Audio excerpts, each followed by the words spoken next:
ওয়ালাইকুম সালাম, বসেন। কি দাদা, কি কইতেন? যাই আমরা তো ভাই কোন নাই বসেন। ওই যে কোন আসতাম এই কথা আমরা চাউলার কাছে বুঝছেন বুঝছি না। যে কোন আমি আসতাম এই কথা আজকে গেছি গা ওই যে আমার শ্বশুর ভাই বাড়ি নম্বর বাড়ি আছে না আপনার ঘর নাই? না কার ঘর থাকতে দিন? ওই বাসালালির ঘর থাকতাম হ্যাঁ, বাসালালির ঘর ওদিন ঢাকাতে উঠছিলেন? এই যে বাসালালির ঘর কয়েকদিন আগে খোলার ভর্তি করে গেলাম আমরা আলাপ করে আমরা সে ভর্তি করছেন মাদ্রাসাত। ওদিন কি পরে ঘর থাকছেন? হ্যাঁ পরে তো এখন কই থাকবেন? পরে ঘরই তো হ্যাঁ আমার শ্বশুর ভাই পরের ঘরই শ্বশুর বাড়ি? তখন কে লেগে গেছেন আমার কাছে?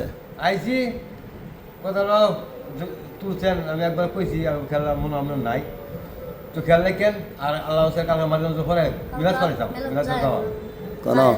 ওই যে বাড়ি নম্বর বাড়ি আছে না দেখলাম খোলা নিব না তখন গিয়া আরেক বাড়ি তুলছেন গিয়া? হ্যাঁ এমনি আমার জায়গা নাই, নিজস্ব জায়গা নাই আপনার? জায়গা নাই করো নেই জায়গা নাই, ঘর নাই।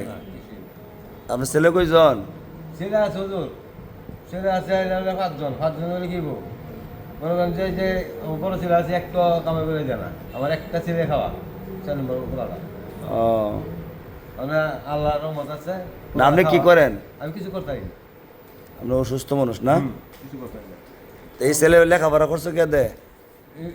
কোনটা এরপরে তো আমরা নিয়ে আইসি আর তো কোনো কিছু না। কি করবেন ওখানে কোনছেন? মানে খেয়াল রাখেন আর আমরা যখন কালকে আমার পরে আপনার দাওয়াত মিলাদের দাওয়াত এটি লেগে আইছেন না? জি অনেক যে জন গেছে হ্যাঁ তো দেবার খেদাই দে। খেতে দিয়ে কি করবো খেতে